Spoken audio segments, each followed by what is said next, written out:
it, because I believe there are questions arising from this that really need answering, and I believe a lot of you here tonight have those answers. I've done my best to expose how important correspondence to Bill Hicks from Steve Bamber went completely ignored. And Steve had to go public with that letter finally because it was time sensitive due to the closure of the public consultation. I've also tried to expose how traders have been pressured to respond to that consultation, a consultation that didn't deserve response because it hadn't even bothered to distinguish between a street trader and a market trader, which Steve will do shortly. And what that consists of too, how instead of exploiting and developing a really valuable asset, the council, I believe, has contrived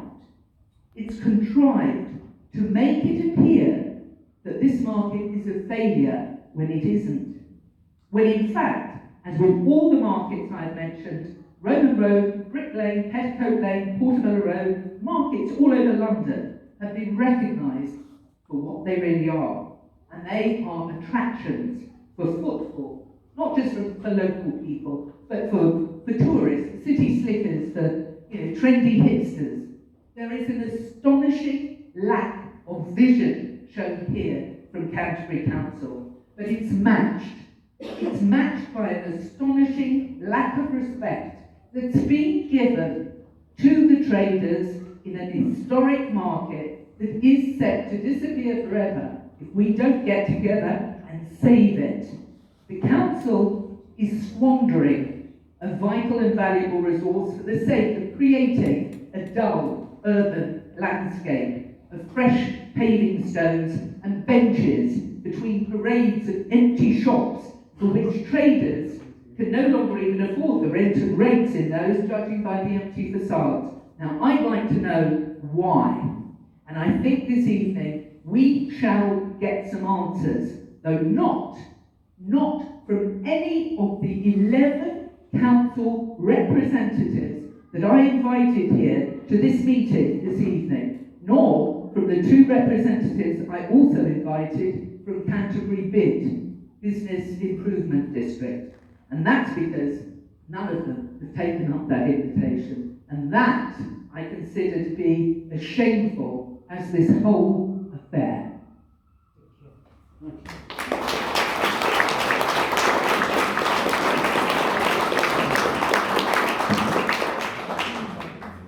Thank you, Judith. Well, I'm going to ask Steve and Babs a question. I think something that Julie brought up there I'd really like to understand better. The difference between a market trader and a street trader. Speak up, please. I can't hear you. Yeah, the difference between a market trader and a street trader. Ian? Yeah. Hold it, pointing at Straight the at you. Like that. Oh, that's it, yes. I think we're the Okay. better. I don't need to go over it all again. I think we've probably caught them now. Okay, thank you. Hi, everyone. The difference between a street trader and a market trader, as we expressed to even Bill Hicks, who didn't even know the difference, was the fact that all market traders work from gazebos. We work strictly under, from Wednesday and Friday only, whereas the street traders are allowed to work 7 days a week. They have to work from cars or trailers, or and they're licensed under a different, God knows why, but a different license from market traders. So it's two separate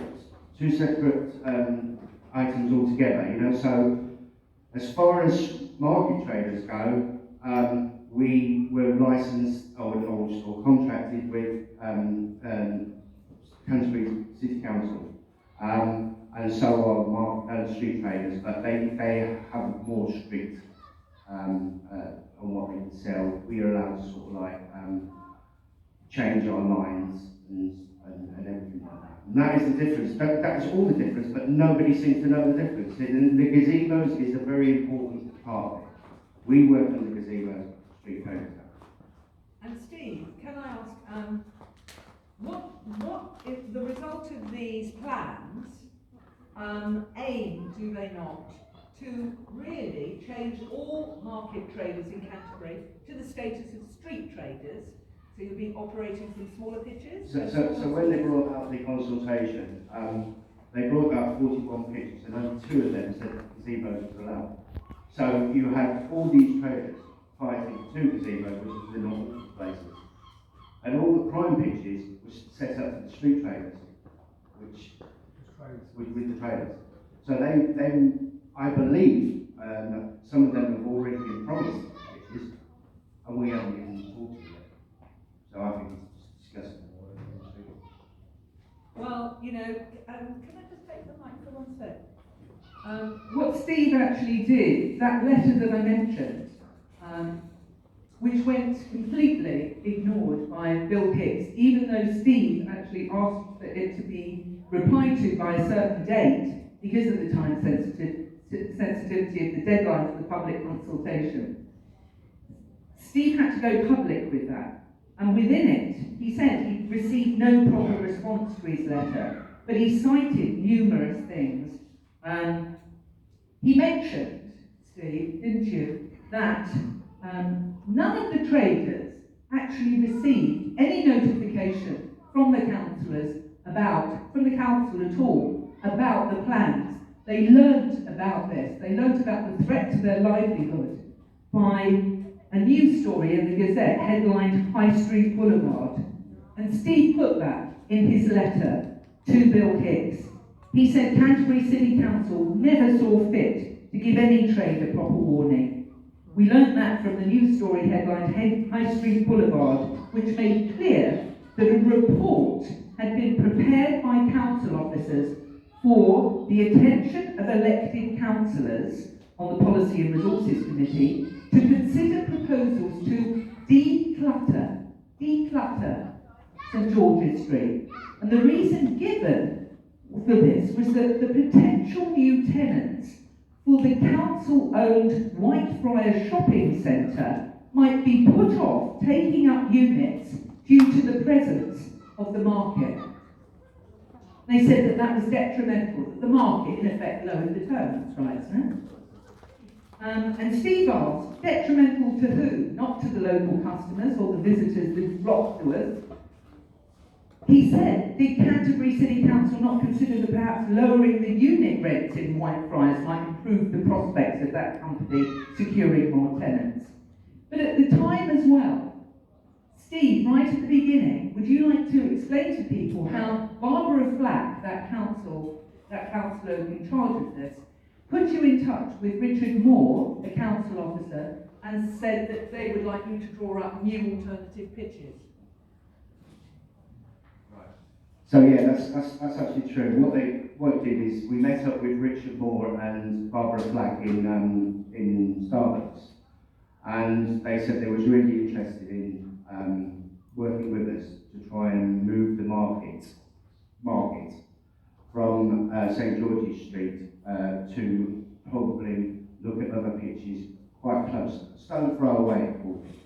So I spent a week along with Babs and a few other traders, and we drew up plans for it to be able to work for everybody. That included the existing street traders, what are still there now. So everything was great, you know. So we went back to Richard Moore and I showed him these, and he said, this is a suitable solution for all parties. And I thought, that's great. Then, after 2 or 3 weeks, I hadn't heard nothing. I got in touch with Richard Moore to see where it had advanced, and he said, I've stepped back from it, it's nothing to do with me now. And that's what we did.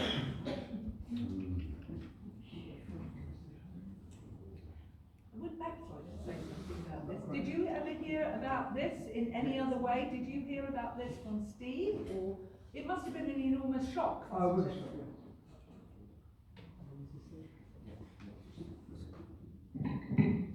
Yeah, it was a normal shock. Obviously, we had a little meeting with Richard Moore, and he promised us we could have these pictures from Metro Bank to Nationwide I think Steve had a meeting with him. He promised that you can have this pitch. I was located this pitch.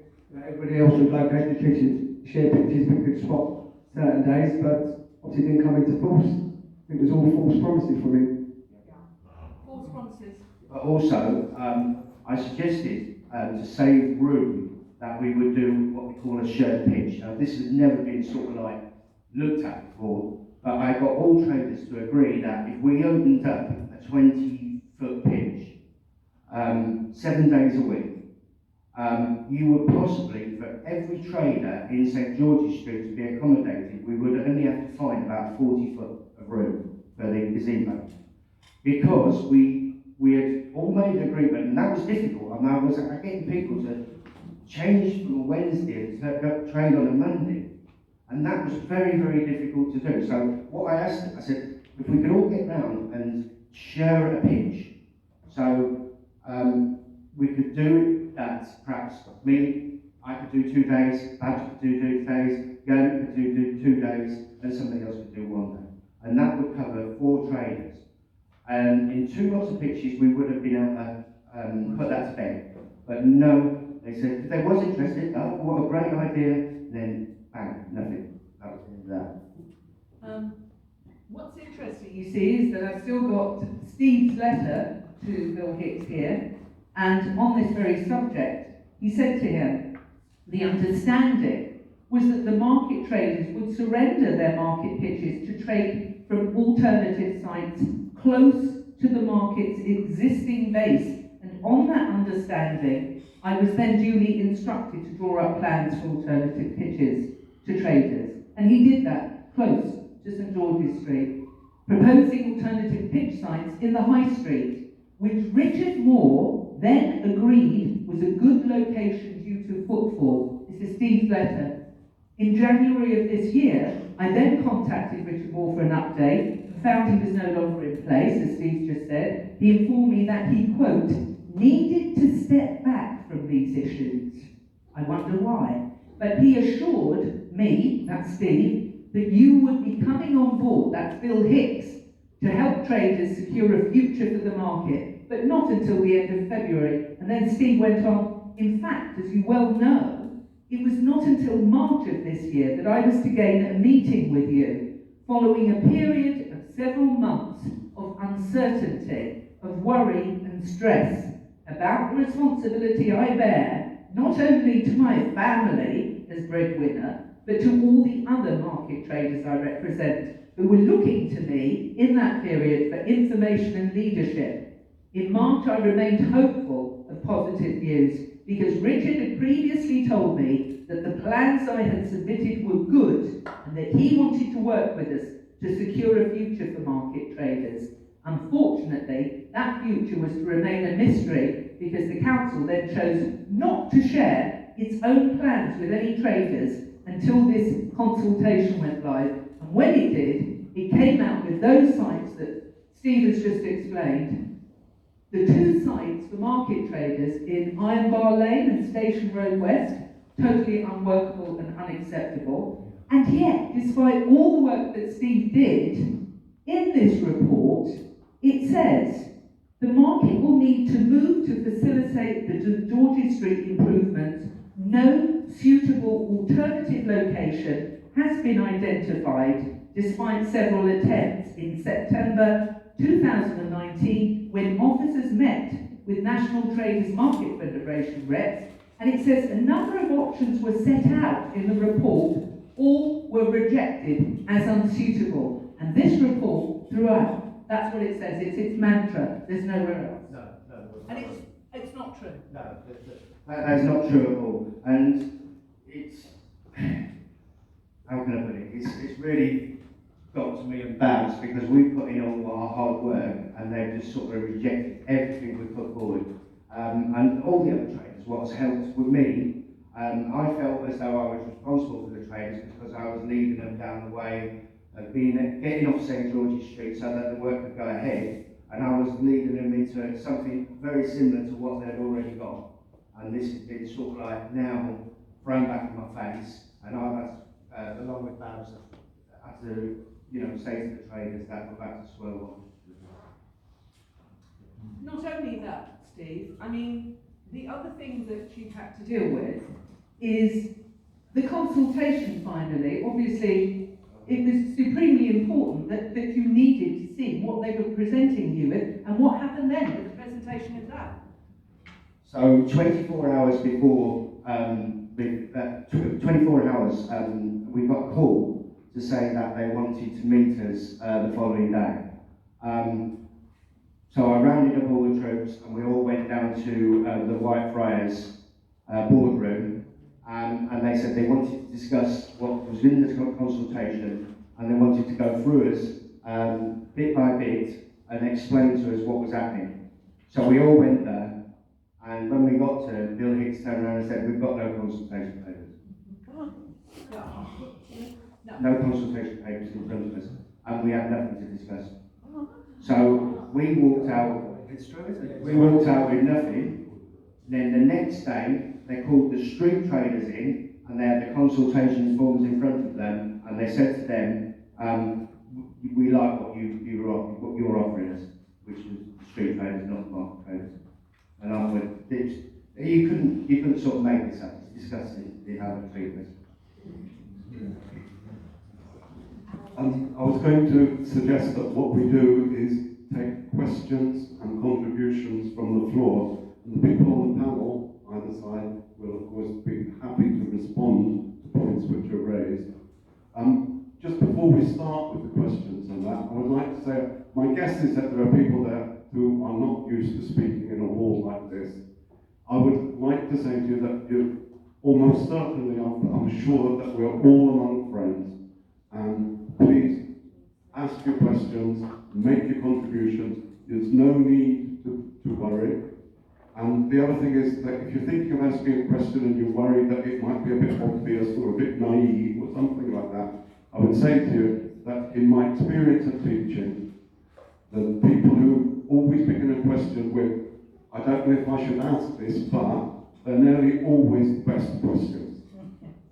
So please, contributions, and I'll try and catch you if you put your hand up. Questions. Mary? What now? Yeah. Oh, I just want to know who Canterbury City Council are answerable to. It makes me very angry to hear what I've heard. And are they just a power unto themselves, or is there anywhere else you can go above them? There's a councillor here, Mike Dixie from the down.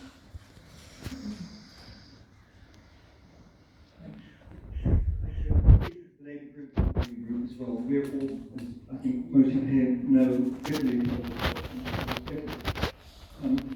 who are the council answerable to? Answerable to you. For elections in 10 months' time. The Conservatives only have to lose 4 seats and then lose control of the council. My question really is, if there's a period of a few months where there's no market before these elections, we win, the opposition parties gain control of the council, will it be practical to reinstate the market?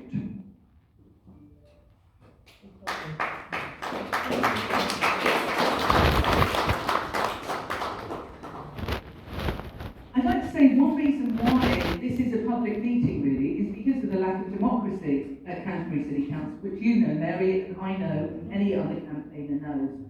So that's the reason why we are doing this tonight, so we discuss this fully, as you have your say. And the local Gazette too has been on site, I must say that too. And I must tell you too that there has been a certain amount of display of anxiety from the council about this meeting, which is all well and good, because we are actually doing something outside of their pantomime, and they don't like it. You know, as far as I'm concerned, I do not respect the authority of Canterbury City Council. I don't agree with these decisions, and I don't agree with the fact that they've returned to what's known as the cabinet system, where 6 councillors can suddenly rubber stamp this. And on this is really important actually. Last night, that's exactly what happened. As soon as they discovered that we were holding this public meeting, they declined to come, but they rushed through that meeting last night to rubber stamp this. and they believed it was all over. Now this is something very important I want to expose right now, and then we can really talk about what's happening, because this is the Gazette from yesterday, and it says, Council set to disband historic market, and it actually says this: results of the public consultation show a large share of respondents, this is the paper, the Gazette, do not want the market to be broken up and would rather have traders centred in one hub. But the council is set to ignore objectors' pleas and rubber stamp the changes at a cabinet meeting on Thursday evening, that's last night. Amongst council leader Benefita Harding's comments in this paper was the following, very important comment. Quote, "We're not expecting a significant income change from his changes." And the paper then went on to make clear the following. As it stands, the council has a net income budget of £80,700 for street trading, although the figures for the past 5 years have been below target, with the prediction for 2022-23 being 66,200. Now this is very important, everyone, and I tell you why, because it's now I'm now going to this sham consultation report, and I'm going to quote the figures shown here. And remember, this is a very important council report. It was put together as the basis of evidence for those councillors last night to form the ruling the cabinet to vote on this last night, okay? And in effect, to do exactly what the paper says, to rubber stamp these plans to disband the market. On page 24 of the report, on this public consultation report written by Council Officer Bill Hicks, it shows a table of figures. I'll read them out. Look, for 2017 to 2018, the income from the market was £96,232. That's really healthy when the budget for the council is 80,700. In 2018 to 19, it was 74,559. In 2019 to 20, it was 89,136. Again, a healthy sum. In 2020 to 2021, it was only 16,569. But it says in brackets, it gives an excuse, COVID affected, of course. 2021 to 2022, it gives the figure, the very strange figure to me, of £47,457. I don't understand why that market has only brought in that figure. There's nothing to explain that there. But I believe, as market traders, you know the reason why this figure given by the council is so low. Can you tell me what it is? Yes, because we've had no invoices. Exactly. Because, can you say that again, please? We've had no invoices. Canterbury City Council has not been invoicing market traders. That figure here, written on page 24, actually says alongside it that the market has been showing declining levels of income over a number of years. I'm not a lawyer, but I absolutely know that councils have, Mike Dixie, Mel, what's known as a fiduciary duty. And that's defined as having undertaken to act for or on behalf of another in a particular matter or consideration, which gives rise to a relationship of trust and confidence. Now, councils have a fiduciary duty to those they represent, and that's the council taxpayer. They have a fiduciary duty to obtain best value. And I put forward tonight that they have a fiduciary duty to collect monies owed to the public purse, but they have not been doing that. But also, they have not made clear in this important document that those low figures shown on that table, which make up evidence of the statement that the market has been producing declining incomes over the last few years. And income levels have not recovered since COVID, it says. It's not substantiated. There is no mention of the fact that the council has not invoiced or received payment from the traders. Do you see what I'm saying? So why on earth wouldn't those figures appear declining? Of course they're declining. But there's no information at all given about the council's failure to invoice traders, even though, Steve, have you asked the council to invoice the traders? I've asked several times, and so has all the traders. I've asked David Hart, who's the market manager, why we're not getting invoiced. We've expressed our concerns. He said his excuse let me find it to register. No rent has been taken, as they used the excuse that the World Pay card machine was not working. I used a card machine for 4 years with no problems. They used this as their excuse.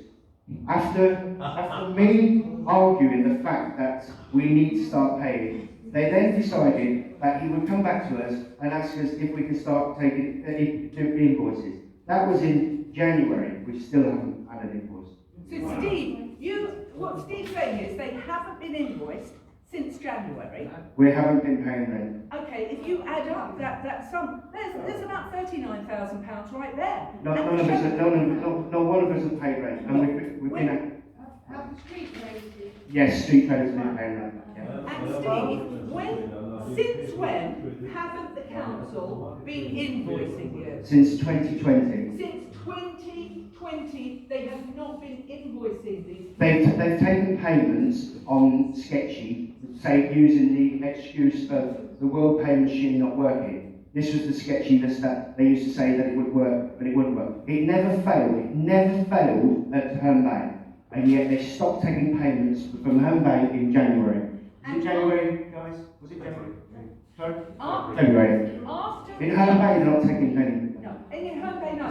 After the rubber stamping went on last night with the vote, what happened today, Steve?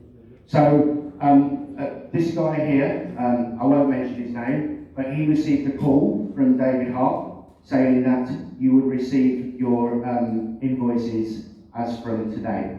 We have not received any today. Nobody else got that call other than this guy. That they have received notice now that this report has been put to bed, with these spurious figures in that the councillors have voted on. Now that that vote's gone by, you couldn't get more cynical, but today they're being notified that they are going to be invoiced. You know, I mean, The question, apart from the fact they failed in the duty to collect this money for the council taxpayer, they have also allowed a huge debt to be hanging over every market trader, because since 2020 nobody knows when this was going to come. I'd say as well that the council as well have been pretty sure that no market trader is going to rock the boat by saying invoice me, although Steve has done his bit to keep things official. But the other thing I would say that's really important here tonight is that the question that has to be asked is whether Canterbury City Council has in fact contrived to exclude this fact from its report about those figures in order to show that the market is not a financial asset and is not reaching the council's net income budget of 80,000. And this, of course, would also appear to mitigate the fact that the same report shows that their plans are going to create a loss of income. But importantly, it says that might rise, but this won't, because these figures have been declining for years, and so they will go down. And that's why Benefiter Harding's comment to the newspaper about the estimate for the council income for next year is still only amounting to 60,000 or whatever, still 20 grand under what they expect to get. But nowhere have they mentioned that they haven't invoiced the traders, and that they have told the traders, now it's rubber stamped, we'll get your money, thank you. There you go, Steve. There's 3 people that I've seen who would like to ask questions. So it's Mary. If you would like to ask a question now. Yes, I wanted to ask Steve, or whoever can answer, about a couple of things. One, what's the difference in income between the market traders and the street traders? Because the street traders seem to be being okayed about all this. The second bit is what Michael Dixie said, if the council are voted out and we get a joint one in 10 months' time, would it be viable for the market to start again? And there was another thing, I can't remember what it was. So the first thing is the fees what we're paying for street trading. And you can't quote me on this because I'm just sort of like giving you some sort of idea. It's roughly around about £20 a day for what they trade. So if they trade 4 days a week, obviously after 1 month they'll get invoices for them for the whole month for the 4 days. So whatever that £80. With market traders, we pay roughly around about an average pitch, because it's all different size pitches. So an average pitch would be about £72.50 a day. A day? A day. So considerably more than the street. Considerably more, yeah. And this is why the differential between market traders and street traders. Yeah. On your second question, I don't believe, once you disperse a market, it's very hard to get back. We learned that at Folkestone. Folkestone market was absolutely brilliant, and then they decided that they wanted to sort of like build on that. It never happened. They tried to get the market back and it never come. And Folkestone's suffered from every day since from that. I know what my last question was. Is it all right? And it might be to answer this one. Do we have any right of appeal? Can we, I think we've got a vote of no confidence in the council might be fun. Yeah, we're talking about this. Thank you. Thank you very much. Yeah, so I was at the cabinet meeting last night actually. I'm not in the cabinet, but I did speak at the beginning for 3 minutes, and it was a very, I don't want to say the word depressing, but I was very disappointed by the end. I'm quite shocked by some of the comments that the councillors were making. Anyway, getting to the point, we will be calling in to scrutiny cross-party with the Liberal Democrats and the Green and the Labour Party will be calling in on the basis of inadequate consultation with stakeholders prior to the decision and inadequate evidence on which to base the decision. So, yeah, we will be calling it in, and it would be great to get as much information. I mean, there's stuff that I've heard tonight that I didn't actually know, so, it's that.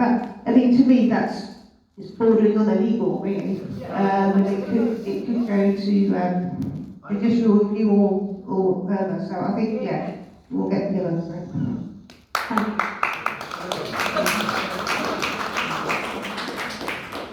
I also think, Mel, where you're right there, it's not as though we've not offered to pay. We've never refused to pay. We've always been up for pay. And I've got emails which I've shared with Julie, exactly saying this, that we need to start paying. Well, obviously you've kept all of these things building up an evidence base. Yeah. Sorry, Again, I don't want it to be a two-way conversation, but I just wanted to sort of, on this, they have what they call a market assistant. So they have a market manager and a market assistant. The market assistant is the guy who's supposed to come in every day, check who's here, make sure everybody's all right. He doesn't work half the days. They just use them when he feels it's right. So no, they haven't got recollection of what we worked and what we haven't. They haven't got a clue. Right up, they've only got a clue since April, and that's when they've been bringing the guy in to head counters.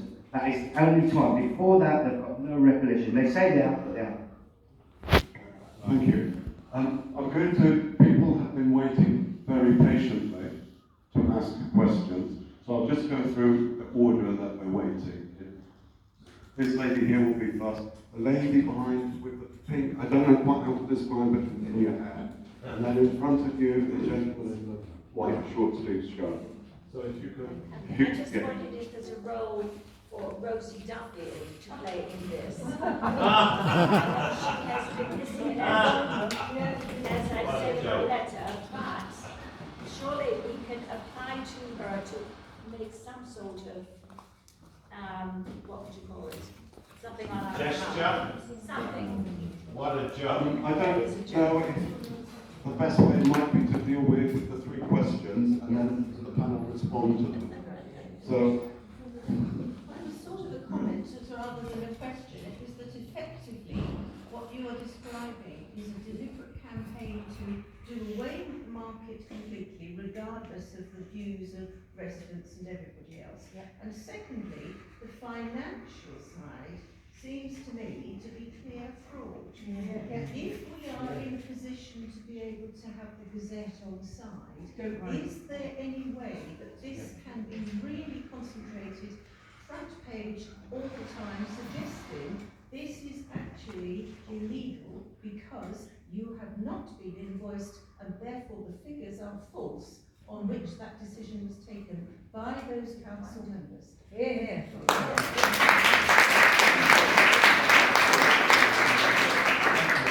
we'll take this gentleman's question. I'd like to comment regarding the collection of the rent.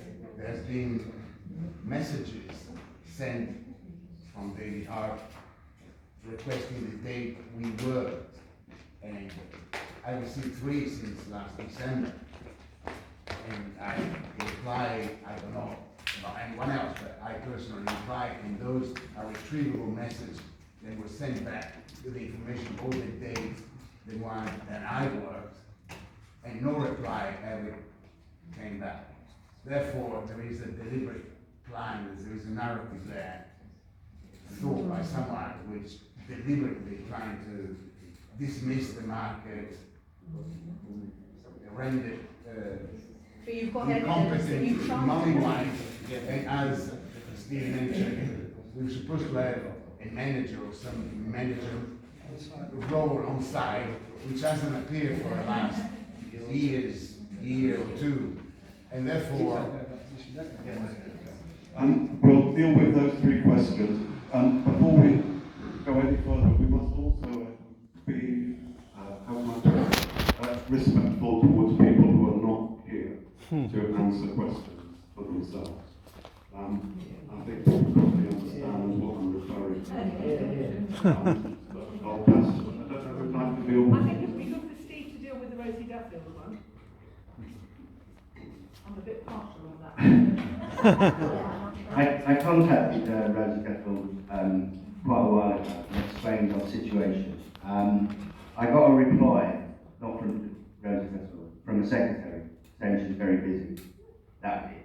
At least you replied. And listen guys, I don't do politics, I'll tell you that now, I don't do anything. That's why when Judy first came on board, she said I was a little bit worried, and that's because of that reason. I don't want politics involved in my argument with what we've got to say in the market. That's no disrespect to everybody. Thank you, Steve. I think that answered the question rather definitively. And I'll pass you on now to... Thank you. Yes, about the Gazette. As I said, I've been working with Steve for a few months now, trying to put in the public domain exactly what's been going on and the atrocious treatment that the market traders have suffered. You know, apart from anything else, this chap, David Hart, the market manager, when this Chan report came out, the consultation came out, there was tremendous pressure put on the market traders to respond to it, right? I mean, the general feeling was that maybe it should be boycotted because there was nothing in there for them. But they actually received an email from David Hart which actually intimidated them. It said, we will look to accommodate those who have responded, and then only after this will we consider others who still wish to trade who have not responded. So you'll go to the back of the queue unless you respond to that. Now all this I put with the Gazette, been pushing this into the Gazette and shaming the council. So that these council officers have been going to Steve and saying, go easy on me at the public meeting, will you? That's not lying, is it, Steve? And what, you know, we're not going easy on them. And I have warned you about your question. I've warned the Gazette. I've sent the Gazette every single email that I received from the councillors and from the council officers declining my invitation to come here. I've sent to the Gazette. 1 down, 10 to go. 2 down, 9 to go. They know exactly what's going on, and they also know that we were going to expose something big tonight.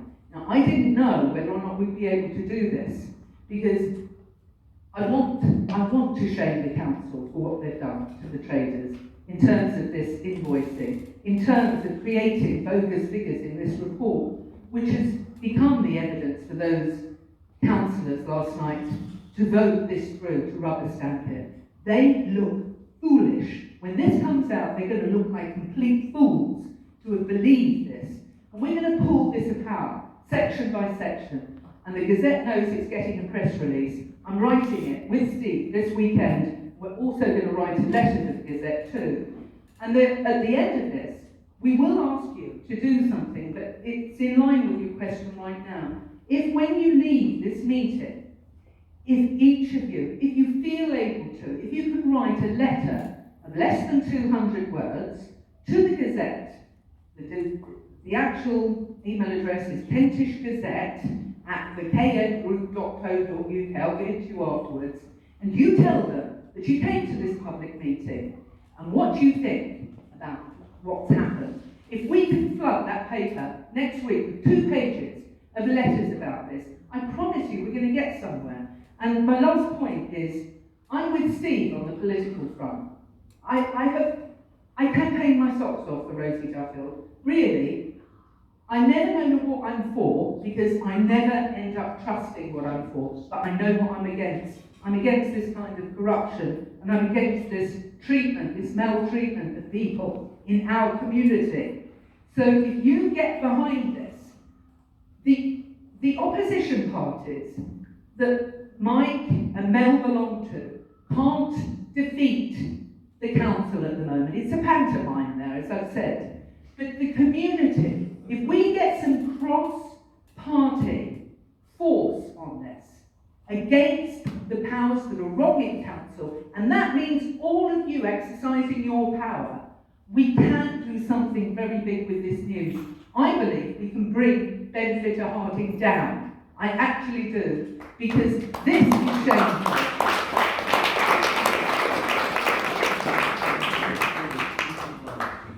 Just one more thing on that. I did speak to Hazelton, and I told her that we wasn't paying rent. We hadn't been paying rent.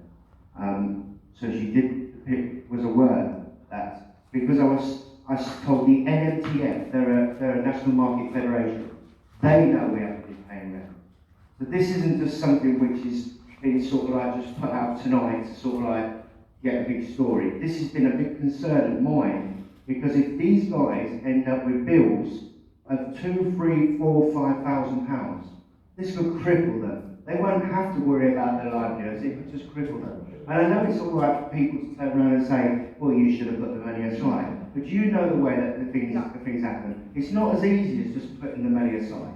It's very, very difficult these days for our trading. And some days that some of these guys go to work and they would work all day and aren't going to come home with any money. And we've all done it, and it's hard work.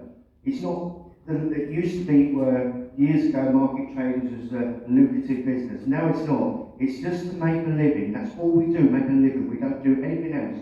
So when Bill Hicks, me and my wife Julie met Bill Hicks in the Starbucks last Friday. He said to my wife, well, perhaps you go to Ashford or somewhere else, telling us that we should be going to Ashford after 26 years of being their customer. Right, they're telling us to go to Ashford and go and work in Ashford. Then he turns around and promises the earth. My wife walked out and said, it looks as though we're going to be all right. we went home after, because we had 2 meetings, the Wednesday and the Friday. On the Wednesday, my wife said, I'm quite confident we're going to be okay. We looked on the internet, and out came the report. The consultation, what come out,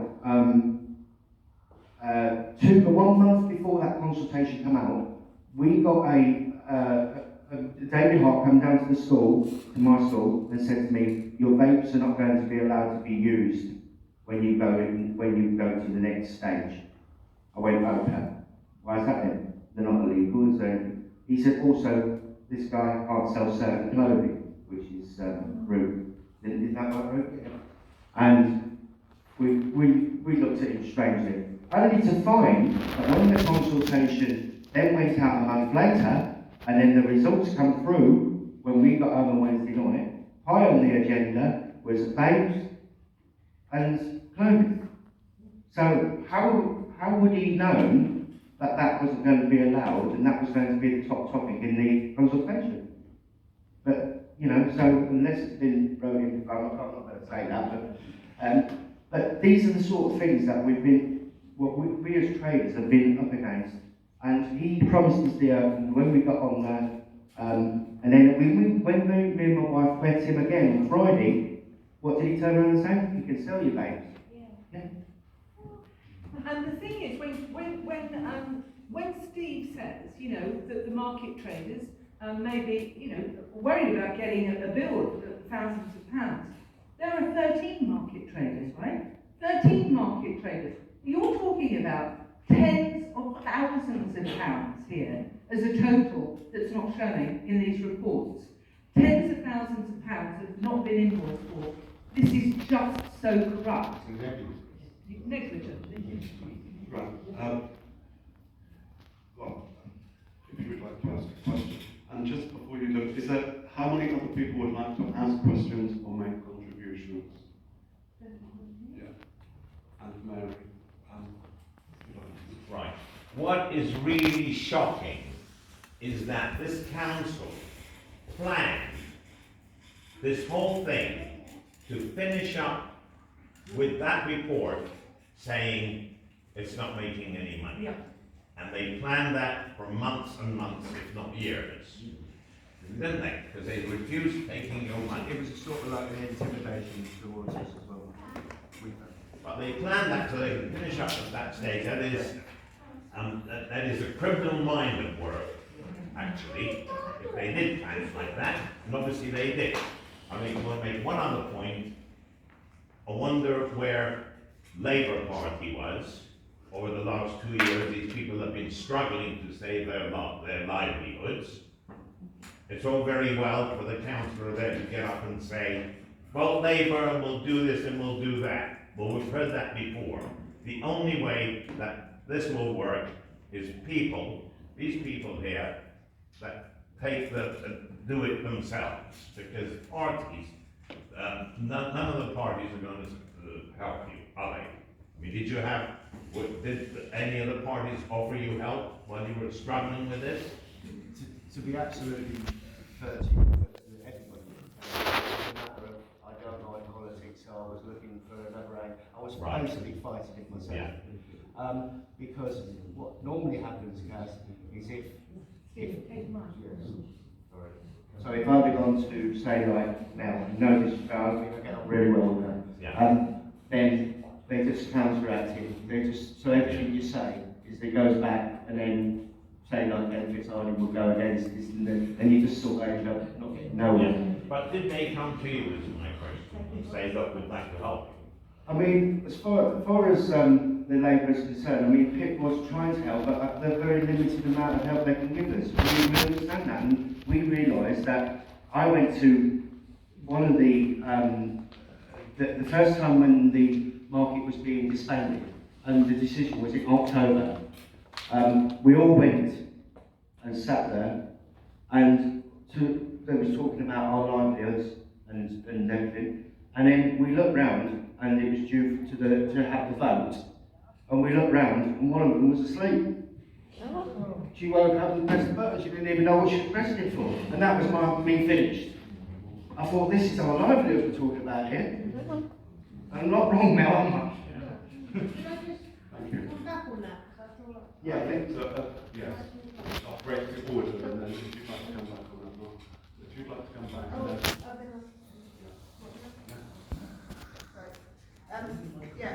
Thank you. You know, I'm not. All I'm going to say is that yes, we have approached everybody. We've all approached the market. I mean, I know we came to see you, and you know, you're quite clear that you want to be impartial, which I totally respect. You know, you don't want to make it a Labour campaign, or you don't want to make it a Lib Dem campaign. It has to be slightly impartial because, you know, for whatever reason, some people don't want to be part of Labour, some people don't want to be part of Lib Dem. So if you suddenly just got it all stamped Labour, your campaign, then you're going to be losing out on people who want to support the market. So, you know, it's important that it is impartial. We have definitely given our support and have accounts to Pit Hayes in the amendment. So, you know, and we've done what we can. We're not in power, we're not the cabinet, we can do what we can. We didn't vote for the market to be disbanded. As you said, we were definitely awake pressing the right button. So, you know, okay, so I just want to say that, is that okay? Thank you. And I'm sorry I've got to go now as well, so, but, you know. It just so happens Labour has a track record of jumping onto bandwagons, that's all. That's not true. Gentlemen, One of the things I've heard might be is that the intention by the council to replace the existing market traders in the same kind of see as being more economic. Yeah. And A, is that correct? And also, if they did want to do it, is there not room for them to be, I mean, there's a sort of big area of Whitecroft that can be used for the kind of shed scheme in the Christmas period. I mean, surely if they did want to do that, then I think there's room for both. We've got the information on that. any more questions before we go? Mary? In that case, we'll go just through the questions if people here can read it. Peter, Mary, well, Peter, if you go first because you've already asked the question. Peter. Hi, I just wanted to know what bids say and have they been useful to you because this is their role. And there's enough businesses in this town fund bid to the tune of whatever it is a month or a year, and it's supposed to be for the local democracy. I'm wondering what the local democracy is. If we're going to let go of, I mean, if you was a farmer's market, I think the tractors would be out now. Thank you, Peter. Yeah. And if you could explain what bid is. Absolutely. BID is, as I said at the beginning, the Business Improvement District. It's an organisation that's set up that takes subscription, you know, payment from companies, from businesses in Canterbury, and it's meant to promote small businesses and large businesses too. Now, I do know that there's been lots of arguments in the past from small independent traders in Canterbury who find it difficult to give that money to BID, whereas the big companies, the big stores don't. Now, I was asked about BID, so I made it a point to invite them to this public meeting. I didn't hear anything back from them at all until I made public the fact in Whitstable Views that I hadn't even had an acknowledgement for my letter. And then I received a decline for the invitation from a secretary. Now, there's plenty in this report from BID, and it's all joined up with the council, how BID is going to be very helpful to the market traders. Remember, the market traders, if this all goes through, won't be market traders. They'll lose their status. They'll be street traders, and they'll be operating from very small, generic little stalls that they have to pay the council for. And who's going to help them to settle in with that? Who's going to help one of Steve Vander's fruit and vegetable salesmen who currently sells his wares under the enormous gazebo? Where's he going to put that display? Do you know what's been described? They're going to be helped to show that they don't have to put all their bananas out. They can put a single banana out. You could not make it up. Now, I asked Steve about BID, And I said, they're meant to be helping small businesses, and market traders are small business people. So what exactly have they done? And Steve said, yes, Steve and the market traders were invited to join it by a very well-meaning council officer by the name of Carolyn Hicks, who had the best interest of the market traders at heart. And so they were invited to join. But that would have meant that Steve may have had a seat on the committee. They were asked to donate. I think a sum of £400 at least was donated, and most of that Steve, the market traders donated, but Steve personally actually put in the majority of the money. They took the money and they kicked them off the committee. They kicked them off out of bid. Steve, you told that. This is exactly true, because they didn't want to see us on the board, they didn't want us to have a say in what was going on. They looked down on doing this guy called Bob Jones at the time. It wasn't Lisa who does it now. It was a guy called Bob Jones. He met us a couple of times, didn't really like the way that we was operating, and so he decided that we would be kicked off and we would get a small amount of payback from it, which I think it was about £130 and that was the end of that. We hadn't got to say, we couldn't do nothing about it. And they used the fact that we wasn't a rateable value, so because we wasn't sort of like in a shop paying rate, so we was just, but our rateable value was paid in with the rent. I used to argue, but then they argue with that one. What's Lisa Carlson's attitude towards it? Would you like to ask a question? I mean, we have someone ahead of you in the queue. Mary, if you'd like to. Well, I don't know if this is stupid or not, as you mentioned at the beginning, but it seems to me that there's financial corruption, there's a crime being committed. Can it not be investigated through the normal channels? Don't worry, I'm really going to try and get some legal funding and some advice. Oh, that's what the other thing I was going to say is that can we crowdfund legal help for absolutely. The I'm going that way. Right. And then the other thing was, can we have a big noisy demonstration outside the council offices and tell them what we're doing? Thank you. In that case, I'd like to remind my people here on the panel that this gentleman's question wasn't addressed. I don't know if you'd like to restate it, because people might have forgotten what it was. Yeah, I mean, one of the things that I've heard is that there is an intention by the council to kind of replace. Speak up, please. There's an intention by the council to replace existing traders with new traders who are selling things that they see as being more upmarket. Is this correct? Also, if they did want to do that, is there not room for both?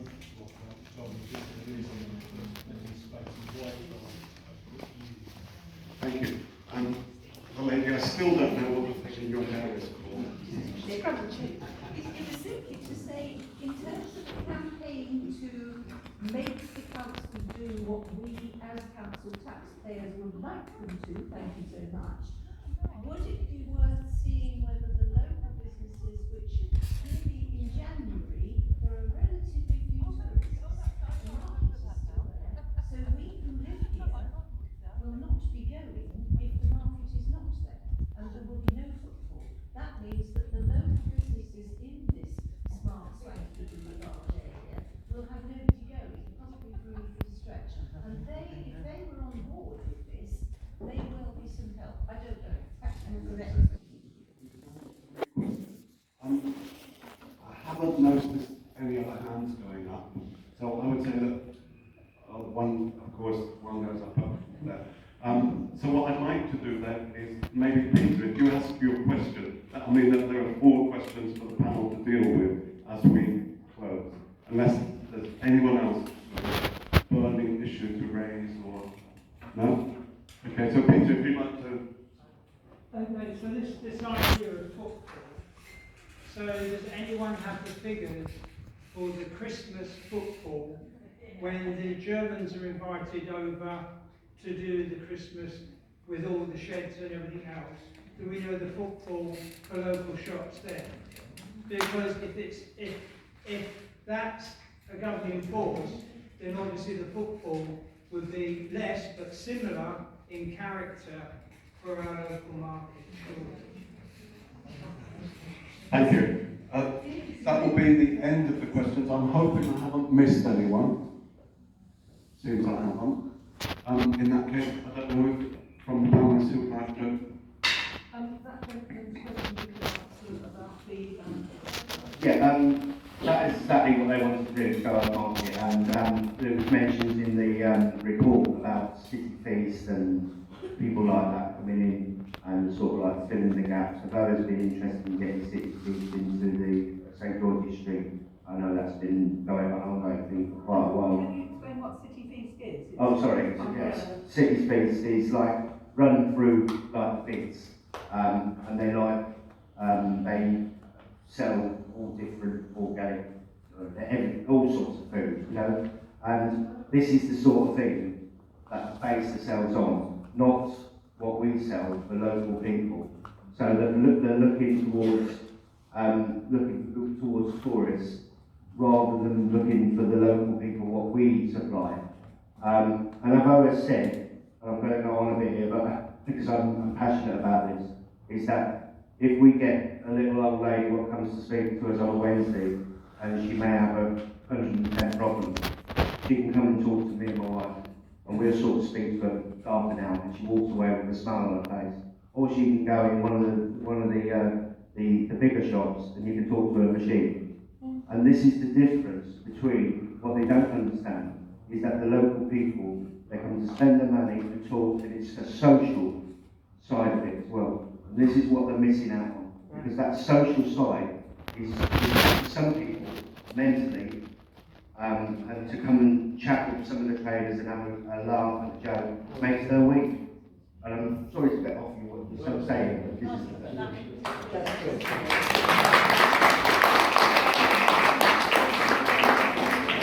There's the financial side as well. People are facing a cost of living crisis. And using levelling up money for that. Yes, that is absolutely. Really right. I mean, in the same situation. Oh, sorry.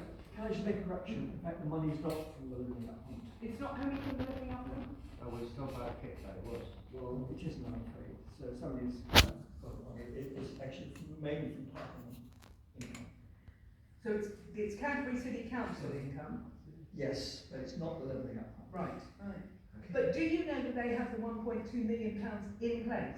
It's been in place for some time. Right. Sorry to butt in. No, it's important clarification. It's we was told by ages ago.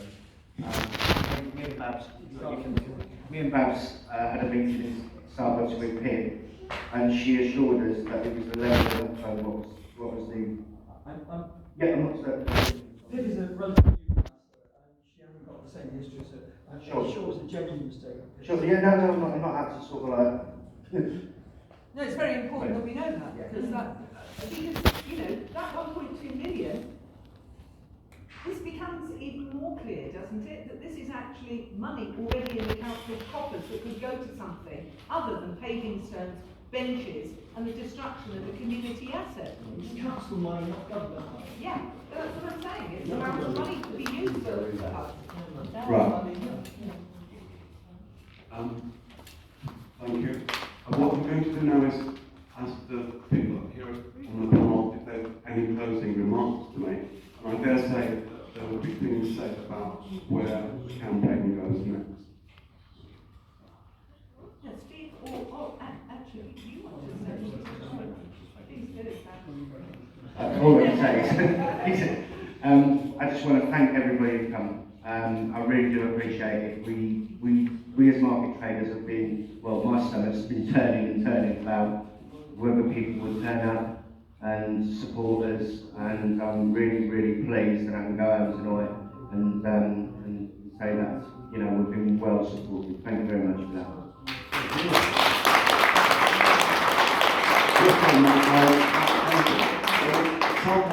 Somewhere a little in excess of 70 people involved in the meeting tonight. And I'm including the the very youngest ones who've done a good job. Are you going to take an attendance register? I have left. I haven't left it yet, but right, I thought I had. There is a notepad that I've got. If anybody would like to leave their names and an email address, if they want, I can assure you they'll be very safe because they're just being left with me, and I will get in touch with you and let you know about any further action on this issue or any updates. Thank you, yes, for coming, because this is all about community action. It's a community asset, and we have to fight for all these diminishing assets. They're disappearing from us because we have this, an autocratic council. It isn't democracy, it's autocracy. And the person who's leading this is Peter Harding. And if we can get rid of, we've got rid of before, a Conservative MP who had been in for 30 years, if we can do that, even though I'm not happy with the replacement, we can fight this on behalf of our market traders.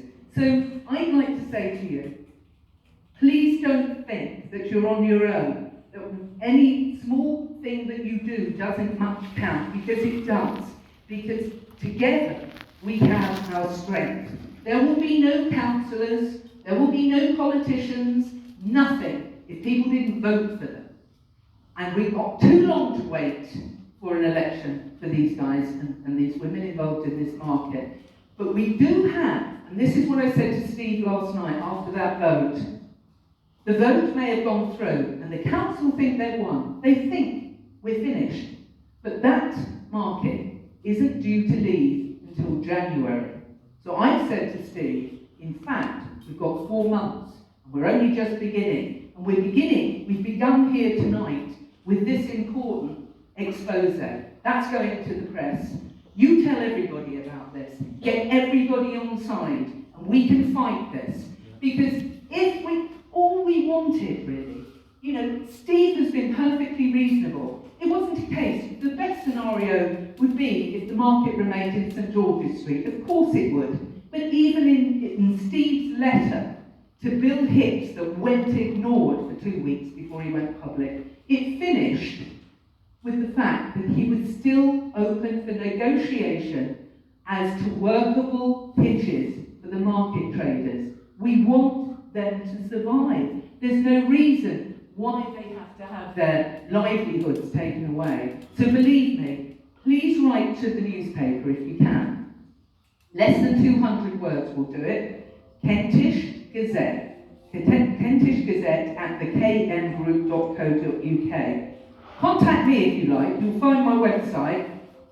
Message me and I'll let you know. The other thing is there is a petition. It's not a council petition. It's just an ordinary change petition. Save Canterbury Market. And at the moment, it's up to it's over 900 people have signed it. And we can get to 1,000 if you all sign it too, if you haven't. And amongst that, comments on that petition, if you want to read them, there's some very good ones. One of them is from Chris Stone, who's the editor of Whitstable Views, which is an amazing community news platform. And he wrote, and I say this now only because it fits in with what we were just talking about, that gentleman there. When council leader Peter Harding says on social media that the market sells poor quality products, he really means cheap and working class. The councillors who voted for these plans clearly want to replace the old working class market model with middle class farmers markets, selling organic produce at inflated prices and craft stalls beyond the pockets of most people.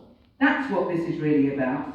They want to make the city centre in their own image, full of faux rustic produce, sourdough bread and unpasteurised cheeses, the sort of place they can feel at home in. Flavoured olives and organic meat at Waitrose prices. Not that there's anything wrong with organic meat, but we need to be given a choice. There should be room for everyone. There should be a market in one place, St George's Street.